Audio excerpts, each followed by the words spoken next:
Hey, Steven, can you pop up the graphic that we worked hard on here as we take a look at what is to come for the Bears here? This is the remaining strength of schedule, and the Bears, there you see it, toughest in the NFL,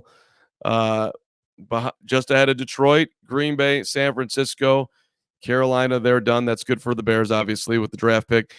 Cleveland, Giants, Dallas, Tennessee, Vegas, Jacksonville, and then Minnesota is down there at 12, which is why that's just worth mentioning. And toughest opponents: Vikings, Lions, Packers, Washington, San Francisco, Seattle. And the easiest are coming up next: the Patriots and the Cardinals.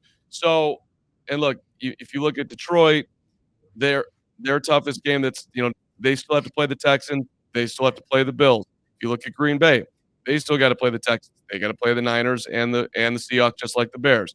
But they've got an extra little easier game in there with Jacksonville and the Saints and the Dolphins. But look, this people keep saying it, and I think certainly by the numbers, there is no argument.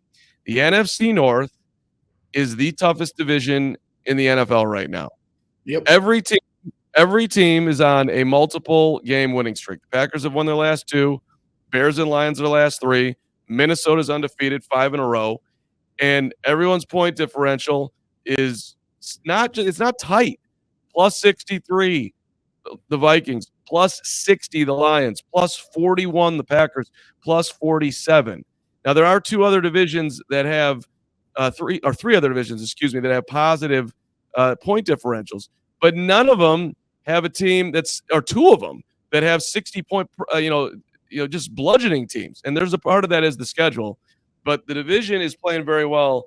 And one last point on this, Bregson, is that, and this is harsh, but the Detroit Lions lost Aiden Hutchinson yesterday in a horrible injury, and nobody wants to see that. It will have an impact, you would think, on how the season's going to go. They were up 34-6. 34-6. Now, it was early in the third quarter. I get it. And I'll bring it back to the Bears. There is no reason that a guy like that of that value needed to be on the field at that point. I'm not trying to kill Dan Campbell, but it's just bad optics when you get hurt up by 28 points. And again, early in the third quarter, but such a violent game. And yesterday, the Bears could have gotten Caleb out of there a little bit earlier.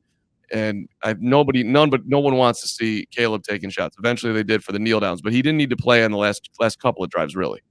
Yeah, I mean, it's a fine line, right? I mean, football, anything can happen. Hell, you saw it in the Super Bowl with the Atlanta Falcons, when they lost to the Kansas City Chiefs, So it's never over until it's over in football. Now you get into the fourth quarter. That's when you have to start making those decisions. And you did see the Bears yesterday at one point pull all of their starters, but that was later in the fourth quarter. So I can't really rail against Dan Campbell. And, yeah, if it wasn't for that Aiden Hutchinson injury, I probably would be sitting here saying right now that the Lions could I was talking with a Lions fan last night, but I'm like, they can win the Super Bowl this year. They have that look of determination on them, the way they fell short last year.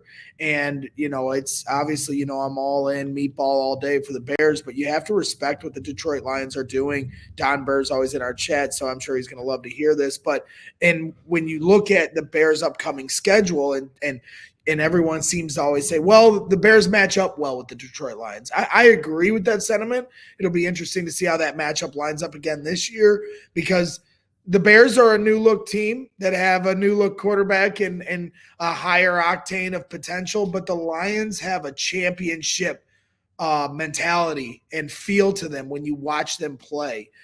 So it is something that has my antennas up, and they have my respect right now. This whole division, as you just showed with all the different stats, I mean, the 4 highest teams in point differential are in the NFC North. And I've heard a lot of belly aching from Bears fans that are saying, well, man, that just right when we get a good quarterback, now we got to deal with this. Good.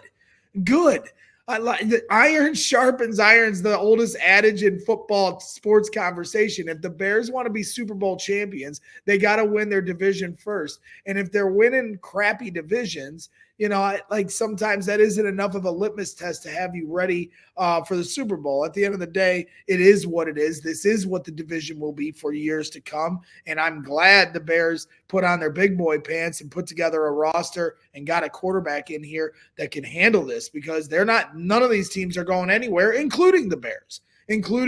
So let's hope that Caleb Williams is what Michael Jordan was to the Eastern Conference back in the 90s. You want to talk about the glory days of that conference. There were some really damn good teams that never got to the NBA Finals because of a certain guy. And I know, Carman, you cringe and want to, jump off the London Bridge every time you hear somebody draw those comparisons. But at the end of the day, when we're talking about winning Super Bowls, winning championships, you always are going to compare to the guy that won 6 of them here in Chicago. We all silly like the mayor.